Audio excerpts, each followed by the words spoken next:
This is the Long Island Retro Gaming Podcast.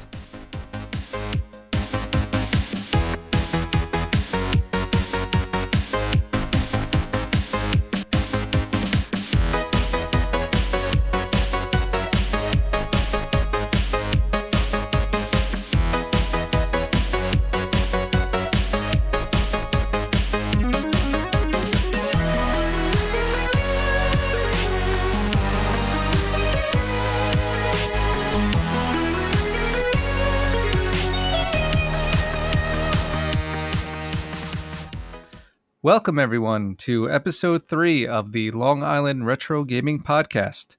Today's episode is about content creators or content creation in today's world. And with me is Elea. Elea is part of Blockhead Gaming, a creative group of gamers that produce high-quality content out of New York City. They are Twitch partners, and they cover large gaming events all over the country. Including the Long Island Retro Gaming Expo, where they have done a fantastic job streaming over the past couple years. So, how you doing? How you doing? I'm doing pretty well. Just got to the studio from work, and we're actually probably going to go live tonight or figure out some new ideas to shoot videos for tonight. But I'm doing great, man. How are you? Cool. I'm doing great. Good. Just trying to get a hang of this studio podcast. Yeah. thing. No, I think this is awesome. This is really cool. Like, this is something that we should be doing. Yeah, right. But it's really cool. I like this. Well, the reason I'm doing this is me and a bunch of the LIRG guys kind of got together and wanted to start just producing some stuff on our YouTube and everything. And we all kind of committed to doing something. So I have to do it because I told them, all right, guys, this is what I'm going to do. So, can't let everybody down. No, totally. So awesome. I had an idea for this episode because, I'm not even going to come close to call myself a content creator. I call myself an idiot with a microphone. And when I thought of content creation or content creators or what have you, I obviously thought of you guys. I've known you for a bunch of years now. I've seen you guys do a bunch of different things. Your videos are always they look awesome. They're they kind of got that high quality vibe, Sure, thank you. I've seen you guys like at shows kind of doing your thing with it, so I don't know, I just wanted to ask you a couple questions just about the world or the industry or what you call it, because it's obviously huge. It's gotten big. It's definitely okay. So, I should probably preface that, we are not a large channel. We are a moderately small channel. We have about 8,700 subscribers. We are very close to hitting 8,800 subscribers. But yeah, we've been doing this for about 3 years, Abe, Hunter, and myself. And over those 3 years, we've learned a lot about how this works. We've learned about how to produce content that's catered for YouTube. We know how to make videos that cater towards certain audiences. And we just, have grown to kind of make this team of people who just like making things. And I really think that that's something that we stride in. There are people who do it because they have to. We do this more as a side thing. So and I'd love to make this a main thing, but this is more of a passion thing right now. How did you guys get started? What was the idea, or what was the genesis? So Abe and I both went to Brooklyn College. We graduated together in June 2016. We both received television and radio production degrees. So, a lot of the idea of being high quality and, shooting things a certain way come from that, where we have a background in it more than anything else. And one of my goals when I was in college was I really wanted to have a studio space where I can come in, make whatever I want, whether it be video, music, anything, and allow people to come in and make it with me. The opportunity came up where one of my family members has a basement that they had just finished, and they were looking to rent it. And I came in and said, "Hey, I want to rent it." Spoke about it, and then I talked to a few people. Some people weren't into it. And then I called Abe and I was like, "Hey, I have this idea. I want to open up a studio, and would you be interested in doing it with me?" And he said, "Yeah, I'm down." And then from there, we kind of figured out, all right, so if we're going to be in here, we have to make something. And so the idea of a Let's Play YouTube channel came up because Abe has a lot of experience with YouTube. Abe, previous to this, had made a bunch of YouTube videos, had a previous channel called Nifty Rifter, which is all about VR. And so we both came in and said, all right, I have a lot of the gear and production knowledge. You have a lot of the editing and statistics knowledge. So let's kind of put that together and go from there. And we had a list of names. One of the potential names was like Squirrel Gaming or Squirrel Nut Gaming, something stupid like that. But we decided Blockhead Gaming because Blockhead Gaming, it's kind of a play on words where it's just a couple of blockheads playing video games, but it's also like we can call our fans or our audience blockheads. It just kind of made sense. And then from there, we kind of worked on that. It took about 3 months to build this whole space. Like it was an empty basement that was finished, but it was very echoey. So I had to come in and kind of treat this acoustically and also kind of figure out where things would go, where the desk would go, we have an audio booth, we have like a shooting area, and it's always evolving. Like right now, I'm actually like in the process of turning each little corner into a tiny little set, so we can start shooting more things like all over the place in the studio and maximize the amount of space that we have in here. But that's pretty much how we started. And then from there, we've kind of just grown and met people and done different things and included our friends into it and have just, kind of built it into something that now we're trying to make into a media group where we have Blockhead Entertainment, where it's a legitimate business, and we're trying to make that more of a production house type of thing. And eventually we'll move out of the studio, get a larger space, and make it more of a full-time thing, along with doing all the YouTube and Twitch stuff. Right.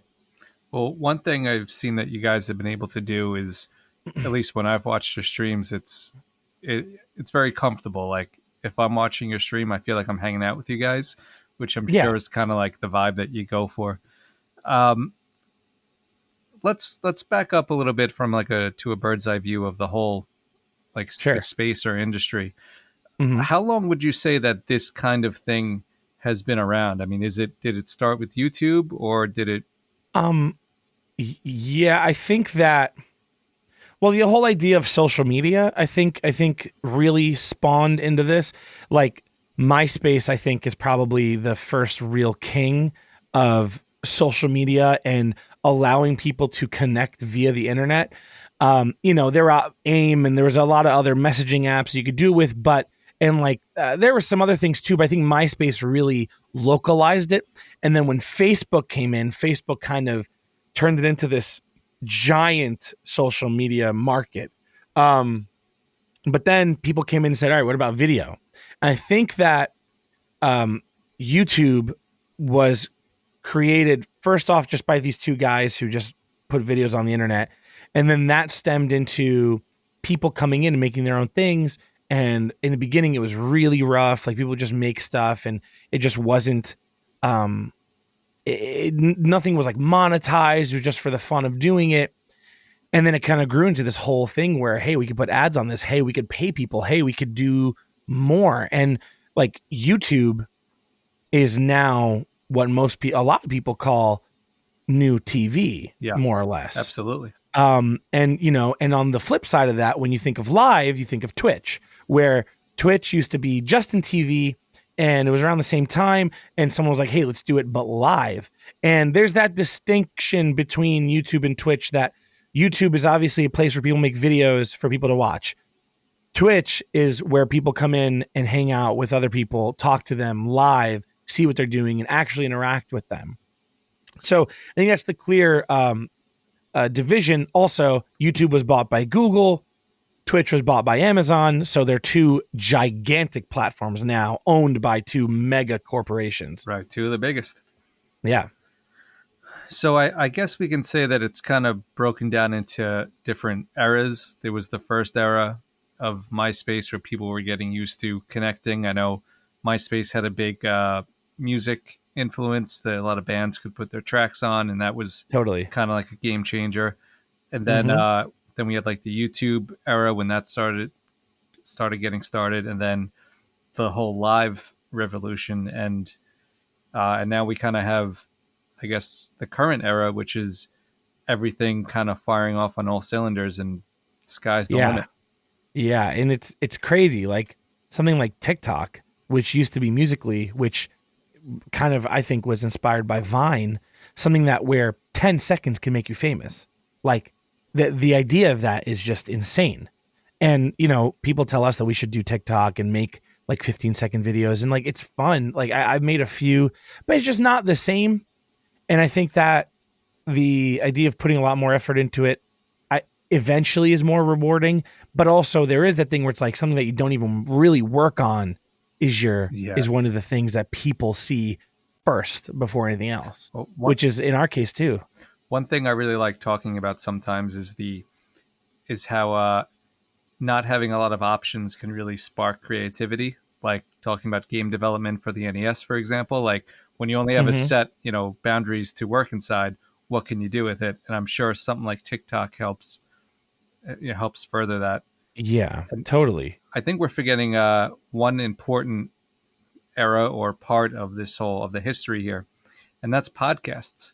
Podcasts had a huge revolution. I don't even know when they really got off. 10 years ago, maybe a little less. Yeah, but over the past, I don't know, maybe 2 or 3 years, it's really exploded where like every single major person is doing a podcast now. Like the Joe Rogan podcast, Conan has a ridiculous podcast. There's all kinds of different things that people do as podcasts now. And it did come out like even longer, probably like once iTunes was a thing and like RSS feeds were part of that. I feel like podcasts have been around in terms of content for a long time. And I think they gained like a kind of like a revival and have really blown up kind of recently. It's a new radio. It's really what it is. And it's great. And it's so I love easy. it. I mean, any idiot can start one. I am living proof. I mean, I got a microphone and I got and I'm good to go, We had started a podcast in March and it was just called The Block because, that kind of makes sense for us. And we only did 2 episodes, but I really want to jump back into that because again, like we have a lot of knowledge about this stuff. And we also know a lot of people that do different things, not only in like the content creator world, but in the real world as well. Cause like I work in television. Abe is a marketing director. Like we do a lot of things that are not just part of YouTube and Twitch. So I really like the idea of adding these people in and talking about all these things, and also like inviting people in to have these conversations that we feel like a lot of people don't have. So if that, I'm really thinking about doing that again because like they're fun. I re-listened to my podcast recently. And I was like, man, why did we stop doing this? And it was, I feel like we're going to jump into that conversation too, where like consistency matters, but whatever. It does matter. I mean, one of the problems with all of this world we live in with accessibility to so many things is that you can do so many things. So you have a limited amount of time. What do you do? Yeah. Yeah. And, that could be a whole podcast in of itself. Yeah. And that's something that I think we might jump back into because that not a lot of people talk about that. And there's some other things too that I think would really spark a lot of conversation, which would be pretty interesting. So you guys have been doing this for a while. I've chatted with you a bunch when we were going to talk about the convention and you were on your way to the studio, or you guys were meeting up and doing all this. You go to conventions. what goes in, I guess you can speak from your experience, but if you know of any other content creators as well, I mean, Mhm. what goes into making a successful channel podcast? What have you besides consistency? Because we've already identified that as a prime thing. Yeah. Um, I'd say that like consistency is always key, and that's something that I've always been told from other people before I even decided to jump into this whole YouTube thing. I would always try to find these other YouTubers. Like, there's one channel who's kind of an original guy, Jimmy Tatro, Life According to Jimmy. Now he does movies, but like, I had gone to a party and I saw him and I told him, I was like, "Hey man, like, I just want to know, like, what's the thing?" He said, "It's just being original and being consistent. That's what you have to do." And a lot of other people, IGN, another good example of a giant channel. I asked the guys there, what am I supposed to do if I want to be a YouTuber? And they say the same thing. Consistency is key. So I think that is the main thing. But I also think finding a niche in what you want to do matters as well. Like, if you have like a focus on something, I think that helps. But also originality and you as a character matter too, because they want the content, but people really want the person too. Because just watching a scripted video of some guy talking about Zelda is interesting, but they also want like that flair of who that person is. I think that's how a lot of channels do pretty well and become successful. Do you think that you need a team, or do you think it's possible to do it solo? I mean, obviously, I know people have done it solo, but Yeah. do you think it's easier with the team? Maybe it's more difficult with the team when you have more, cooks in the kitchen. So, I think that could go two ways. I think that it is 100% doable to do it by yourself. There's no reason why you can't if you have a camera and you can write an idea. And then eventually you learn how to edit. Um, but the idea of having a team, I think, is really nice for multiple reasons. I think coming up with ideas is good when you have like a group of people that you can gel with. Like, there's a bunch of us that we kind of all talk about, hey, what are we going to shoot next? And then we kind of figure it out. Whereas like Abe and I will also come up with ideas, but then if we do an event, like let's say your event or PAX or MagFest or any kind of major convention, we'll kind of all pal up together and figure out like, all right, what are we going to do?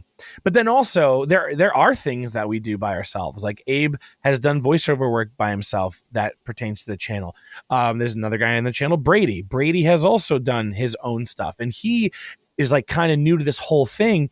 So he wants to go in and try to learn how to do this with our help, but he really wants to make it a point that he is learning how to make videos on his own, which I think is great.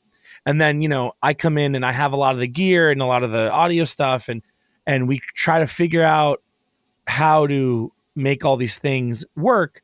But I also feel like, from experience and from seeing how some people have turned out, having more people with you doing this, I think you can kind of spread out the stress that's involved. Right. Because when you do this alone, like, I have a lot of friends that have been like extremely stressed because this is their full-time job. This is how they make a living. And if their videos don't go out the right way, if they don't go out, if they start slacking, then it's reflected on their community, where they start asking questions. Where are you? Where you been? What's going on? Why aren't you updating us? Everyone else. And then they kind of bubble up, and you don't really know how to go about that.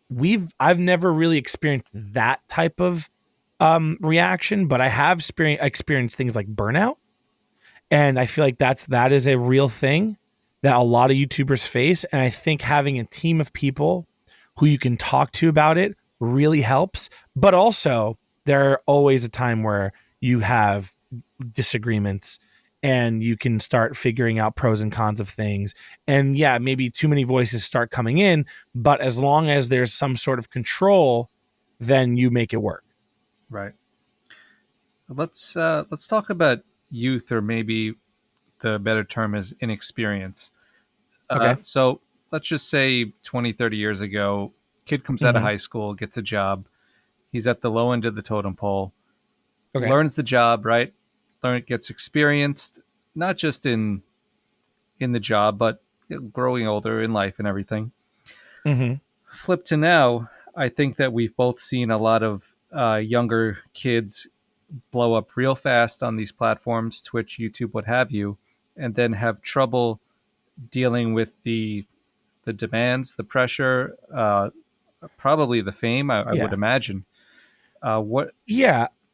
I think that a lot of, I mean, hey, like we both know some people who have had that. Like I have some friends who, their channel exploded. They, and not meaning a million subscribers, because that's not always what it's about. You can have 300,000 subscribers, you could have 200,000 subscribers and still make this a living.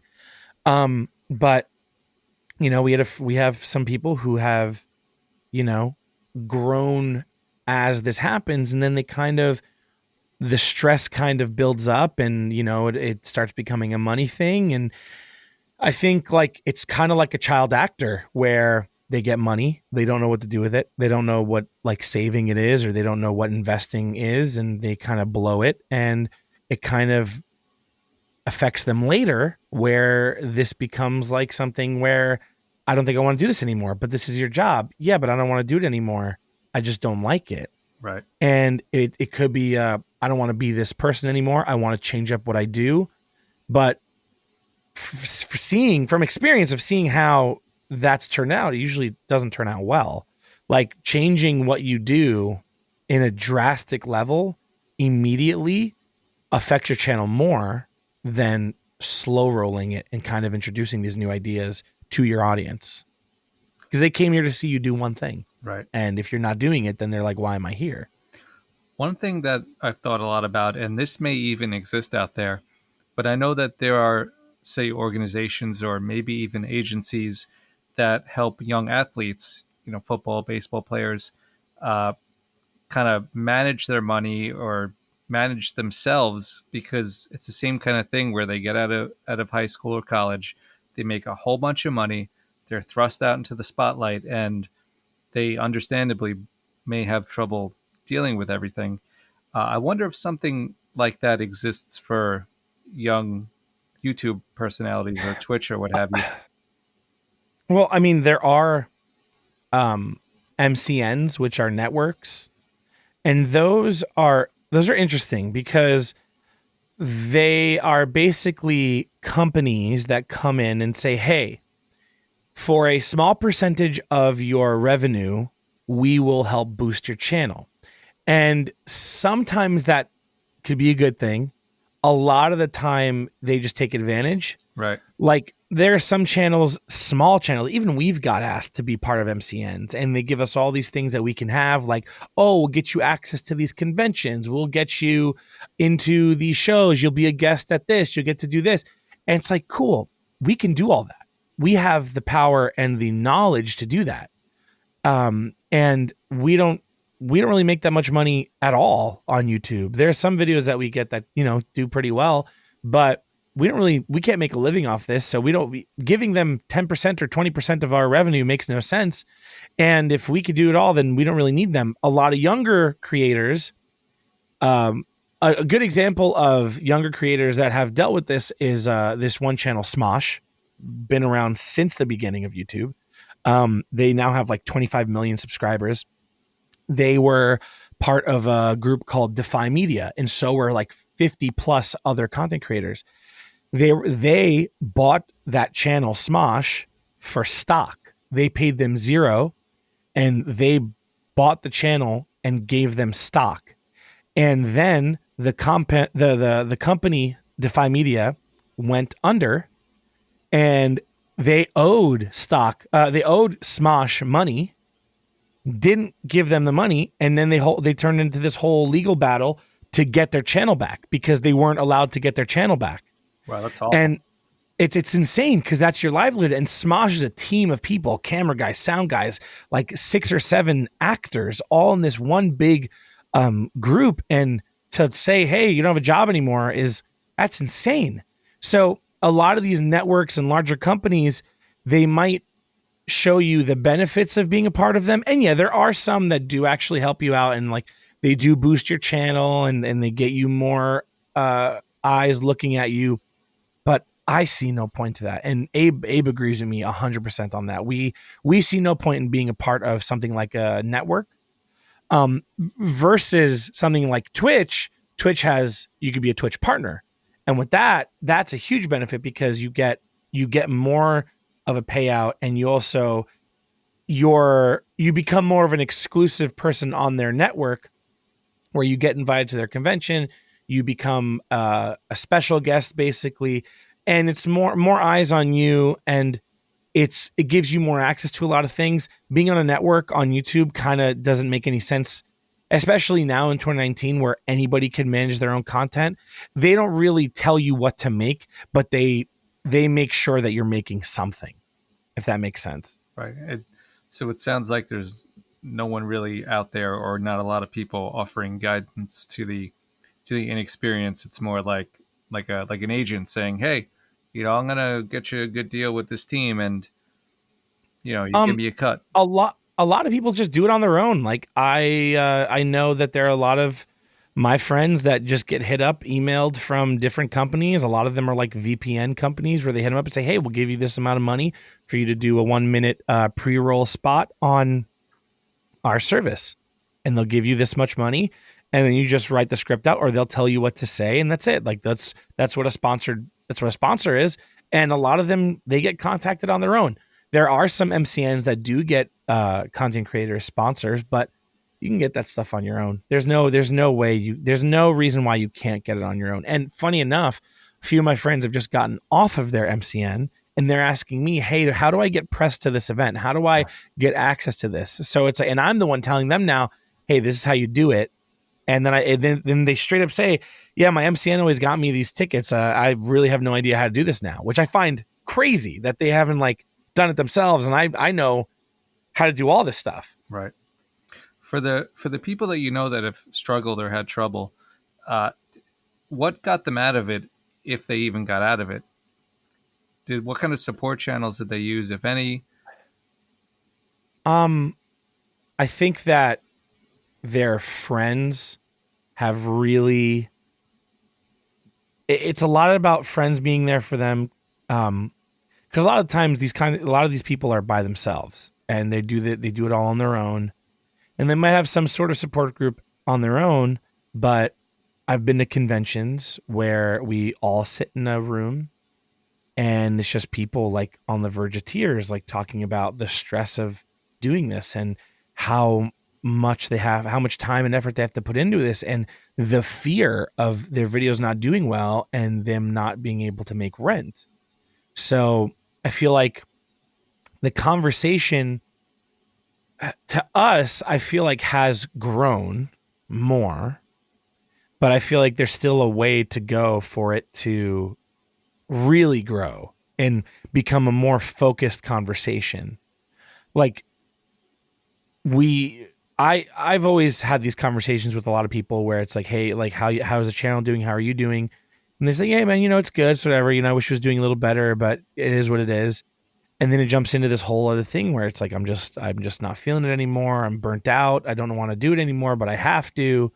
And like, I just kind of sit there because I'm not really in that position.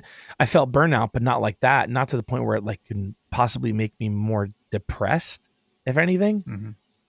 So it gets a little crazy, but I mean, that's not everybody.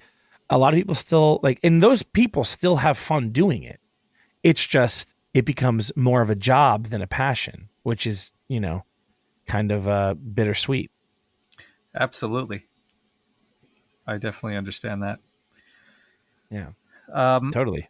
So let me see what else I got here on the list. In your opinion, are there best platforms to be podcasting, streaming, videoing, what have you? Yeah, I think you should be on YouTube for video content. You should be on Twitch for live content. Actually, it's hard because YouTube has YouTube Live, YouTube has YouTube Gaming, there's Mixer, there's Caffeine. These are all different live streaming platforms. Mixer owned by Microsoft. And Mixer doing huge things like buying someone like Ninja, putting him on their platform, who is the largest streamer on Twitch. And now he's on Mixer. But I feel like he did it more for a money thing, but that's a whole other conversation. I think that if you're going to make video content, you make it on YouTube. If you're going to go live, you're going to be on Twitch. I don't think that you can, if you have a YouTube channel that's successful, you can do live stuff on Twitch and tell your audience, hey, I'm on Twitch. Come follow me on Twitch for live stuff, and kind of mix the two. But you could also go live just on YouTube. I just think that the benefit of being on Twitch is kind of higher than being on YouTube for live content. Right. But also, you got to be on Twitter. You got to be on Instagram. Facebook, I guess you could try that, but YouTube, Instagram and Twitter are your best friends for getting in contact with other content creators to make stuff, and also posting and getting people to follow you there. Because if you have a giant following on Instagram, you just tell them, hey, I have a YouTube channel. Link is in the bio. And like, that's something that you have to always kind of intertwine with all this and keep up with it too, because that's hard too. Just making sure that you're constantly on those platforms. Before doing any of this YouTube stuff, I did not use Twitter at all. And now I check it 5-6 times a day, probably more, to see what's going on, because like you have to. I've often thought about what to do with this podcast, because we're not a media network. We're a convention. I mean, yeah, mainly, and we're doing some of this other stuff for fun. So I do want to tell people about it, but I also don't want to spam it out, because it's tricky.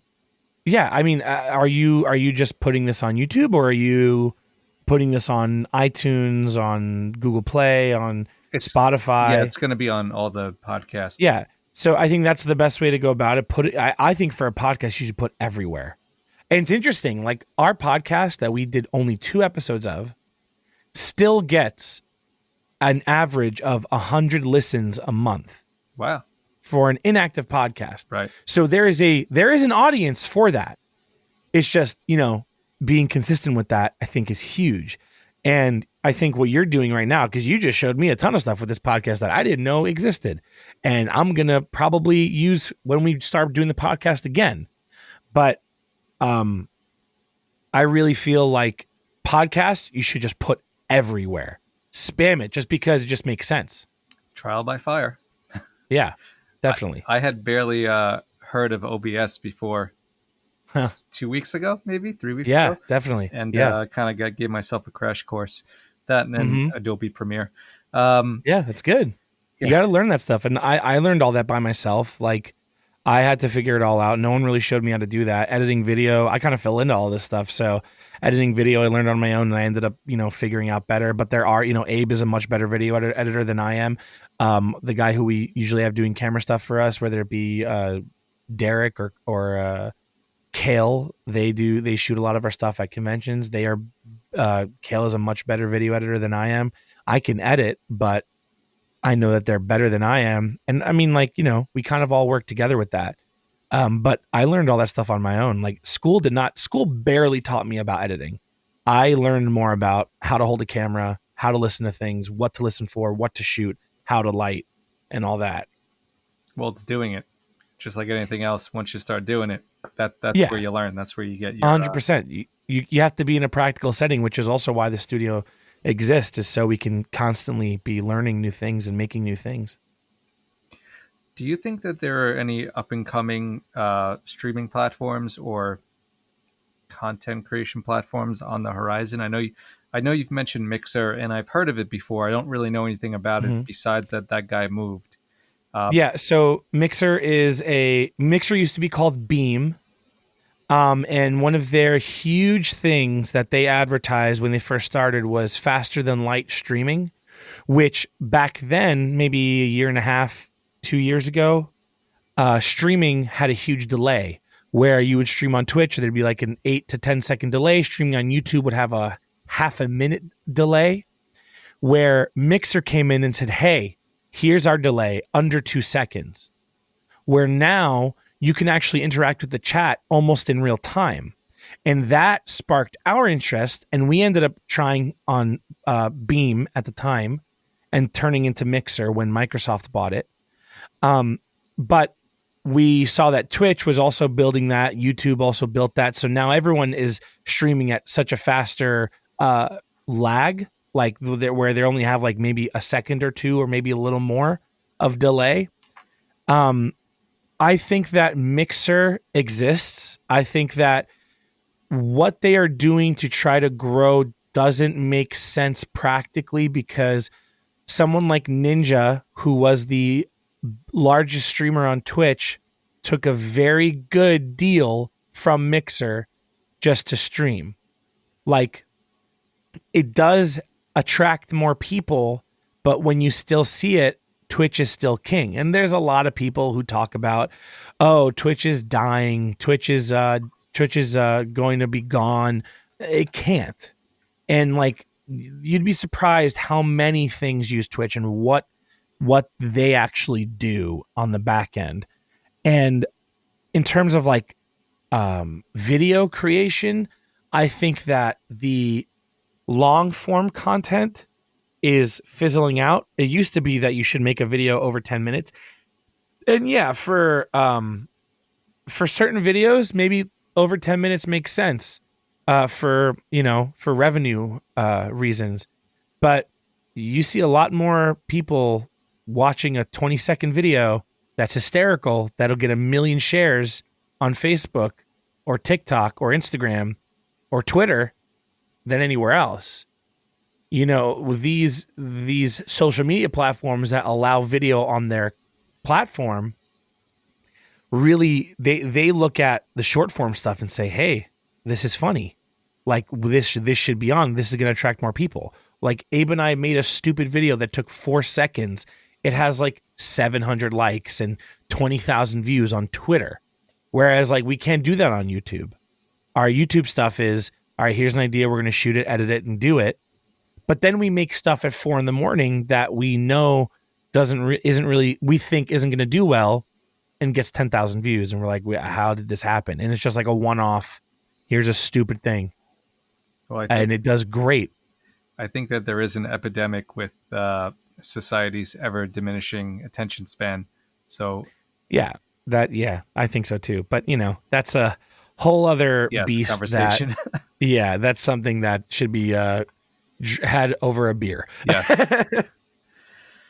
But yeah, it's an interesting world, like how all this works, how social media and content have evolved over the past even 5 years.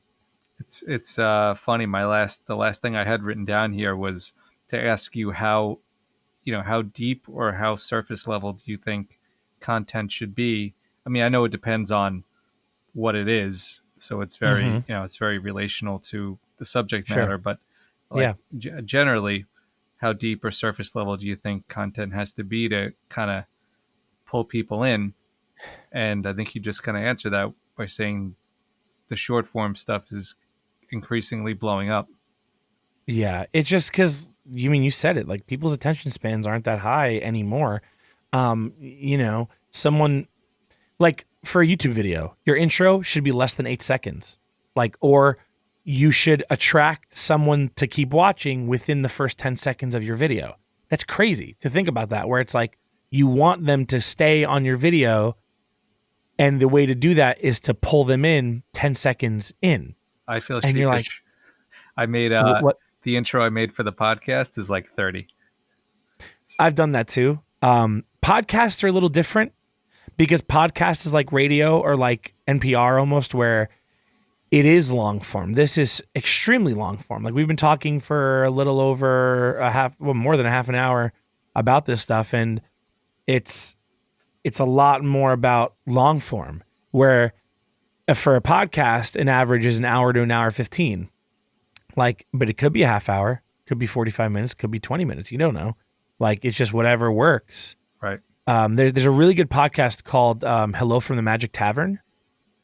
They are literally a guy who, like he supposedly got sucked into a wormhole behind a Burger King and has enough Wi-Fi signal to post his podcast with other mythical beings at this tavern.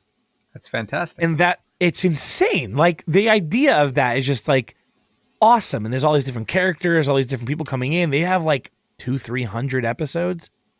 And it's long form. It's like over an hour. Maybe no, I'm sorry. The first time they did it, it was like 17 minutes. And now they do things that are like 30, 40, 50 minutes to itself. But podcasts, I think, are the only thing right now that really count as long form content, even though streaming is technically long form because you could be streaming anywhere from an hour to 5 hours or more. But you know, it's crazy how to differentiate all these things. What would let's just say someone came up to you and said, "Hey, I love this content creation world. I want to get involved. I want to do my own thing." What advice would you give to somebody just starting out, looking to make their mark on the digital world? I would say to make a plan. This is what you want to do.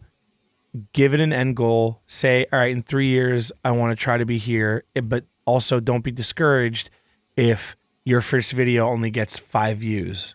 Might get 0 views, might get 1 view, and that view is you. Like, don't be discouraged by those things because it's a grind. This is a huge grind. Like, if I get over 300 views on a video, I'm happy. Whereas some people, they go, oh, I don't understand why this isn't doing well. It's like, well, I mean, you only have 12 subscribers. Like, what do you think it's going to do? You know? And I think there's the idea of being consistent. You know, don't overwork yourself in the beginning. Because like when we started, we used to do 2 videos a day, every day. Wow. And that was pure insanity for us. But we did it for about 2 months. And it was good because we would just batch a ton of videos and then edit them all out and then just get all those out and have a consistent schedule for a number of time and make sure we always had content going.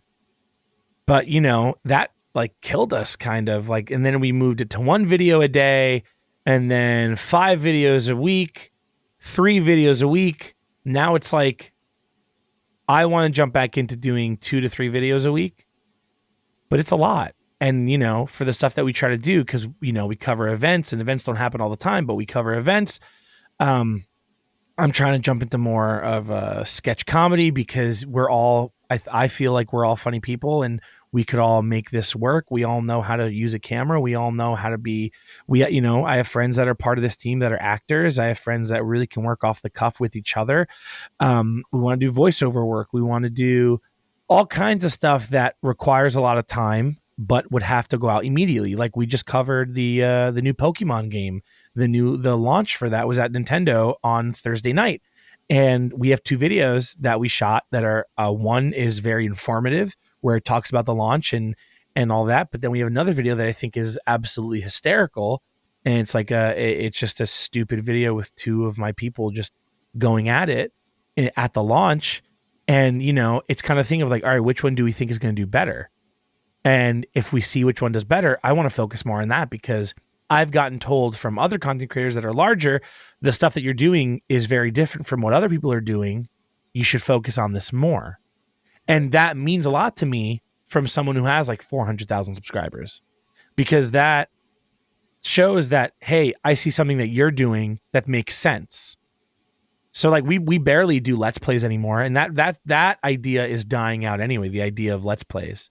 A lot of channels that were Let's Plays have moved on to other things where they become more like sketch comedy groups because they see how much of a Let's Play is not being watched anymore. So that's why we kind of diverted away from that too, where covering the events kind of became a thing. And being guests at things and like hosting your event and doing all this, like it's turned into this whole new thing that I think is very fun and I like doing. And it always challenges me to come up with new things and to shoot new things. But it always like those things take a lot more time and a lot more editing. And when you don't get it out in time, then that also affects your video too. Like relevance is a huge thing with this too. Like you got to make sure your videos go out when they're still being talked about. Yeah. Like Pokemon, we're just to say it, we're already late in the game. We shot these 2 videos. They should have went out Friday and Saturday. Instead, they're not even out yet. So I know that they're not going to do as well as they could have done on Friday.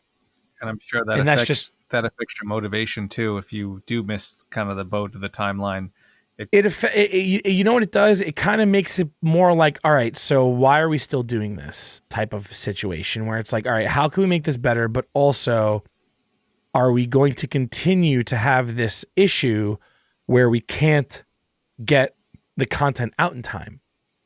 And if that's a thing, it's something where it's like, okay, we need to maybe dial it back and maybe lessen not the quality, but how much we actually put into it.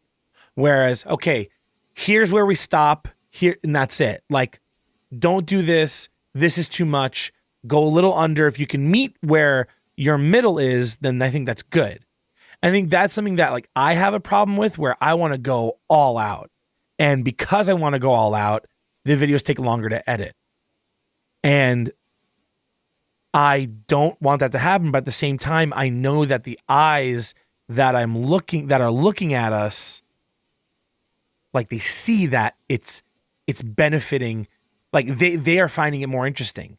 Where we'll go to Seattle, shoot a video, it might get 100 views, but someone with 500,000 subscribers says, dude, that was hysterical. Do more of that. Like that matters to me. You guys are pretty funny, I gotta say. Just Thank our you. calls that we do about the convention, I have a great time. Thank you. Probably because we have similar senses of humor, for better or Oh, totally. We're all messed up. It's fine. But I mean, also, if the videos don't go out, then what's that matters. the point? So it's finding that balance. We actually, funny enough, we actually have a video that's supposed to go out from LI Retro that our other camera guy came in, Danny, the first day. He came in and shot something with Brady there that he was like, I want to edit it. Give me time. Let me do this. I want to figure out your guys' style. And so that video is supposed to go out probably this week. I have to just look at it and make sure it's good. But yeah, like there's still stuff from August that we have to put out. But that's just, it's what it is. And it's still going to go out. It's probably not going to do as well just because of what it is and because of the time it goes out. But it's still funny. It's still something that I'm happy with. So I find that to be a huge thing. Like you have to be happy with what you make. And if you're not, then why are you making it? Right. I can't wait to see that video. Oh, dude, it's going to be great. It's very funny. Well, I think we covered a lot of the bases here. Is there any closing ideas, thoughts that you want to put out there into the ether? I think, let's see. If you have an idea and you really, really are passionate about it, go for it. Don't be afraid to go for it. Like that's been my thing for a long time. And I've to me, I think I've gotten really lucky with the things that I do, not only on YouTube, but for a living. But if you have ideas and you have kind of a passion to do it, trying it doesn't hurt. If you see that it's too much, then hey, it's just not for you. But that's just what it is. Like there's nothing wrong with trying, especially, at a younger age, but I shouldn't say anything. There are people who are significantly older who kill it on YouTube and Twitch. And there's nothing wrong with just attempting something new and trying to show people what you have to offer, no matter what it could be. Just go for it. Hey man, I'm going to be 40 in a couple months, and I just started a podcast. So you don't look a day over 34, man. I don't look a day over 43. Don't even. That's great advice, though, and yeah, I mean, there's, like we said earlier, because of the easy barriers to get over technologically and how accessible everything is, there's no reason not to try something if you have an idea. So totally. That's the official Blockhead advice. Just go for it. Yeah. Well, that's more the E advice. I don't know. Abe might have a different say on Abe's that. like, But don't throw me yeah. into that. Yeah, Abe's like, no, don't do. No, it's. Yeah, that's my advice. Thank you. Well, I would really like to thank you for coming on here, helping Totally. me with my third episode, and giving me and the listeners this insight, because this is a world that I don't know a lot about. I mean, obviously, I've Sure. been exposed to from watching stuff and coming across stuff. Mhm. A lot of Yeah. the guests at the convention, they put out high quality content, but I've never really deep dove. So it was nice. Yeah, no, totally, man. This is always a fun conversation for me because, yeah, I'm not a big content creator, but I think I know a lot about it to talk about it, and that's not a boasting thing. That's not because I'm not a big content creator, but I really feel like we have a lot of knowledge on how to make things work, even though we don't do it sometimes. But whatever, it's what it is.